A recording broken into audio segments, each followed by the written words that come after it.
तो येईल थोडा तुला नाही पाण्याचं बी वाटत थोडं जवळ ये, आवाज बाहेर आवाज आला पाहिजे. मी का आणलोय कधी 6 वाजेपासून मी 6 वाजता होतो अरे मग 3 चक्र रोडवर झाले पुढं चालू करून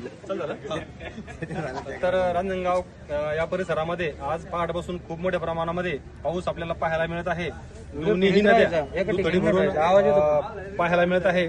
सर्व रांजणगावचे मेंबर असतील, मॅडम असतील, गवंदे पाटील आहे, पिंटोप्पा आहे, आम्ही सर्वजण रांजणगावचे मेंबर आहे, पत्रकार आहे, सर्वांनी सकाळपासून अगदी 7 वाजल्यापासून पूर्ण गावाची पाहणी केलेली आहे. आणि त्यामध्ये नदीकडची जी काही गावं आहे, घरं आहेत, त्या घरामध्ये पाणी शिरलेलं आपल्याला पाहायला मिळत आहे. आजही आपल्या जिल्ह्यामध्ये म्हणजे छत्रपती संभाजीनगर जिल्ह्यामध्ये रेड अलर्ट सांगितलेला आहे. तर अशा परिस्थितीमध्ये आपण सर्वांनी विशेषतः नदीकाठच्या जे घरं आहे त्या घरातल्या लोकांनी किंवा त्या नदीकाठी जे जनावरं असतील किंवा शेती उपयोगी काही साहित्य असतील, ट्रॅक्टर असतील, पिचकारी असतील, मोटरी असतील, तर त्या सर्व आपण आजच्या आज दुपारपर्यंत किंवा 4 वाजेपर्यंत सुरक्षित स्थळी हलवाव्या अशी विनंती या ठिकाणी पोलीस पाटील या नात्याने आणि प्रशासन या नात्यानं मी रांजणगाव, रांजणी, बल्लारपूर या सर्व नागरिकांना या प्रसंगी करत आहे.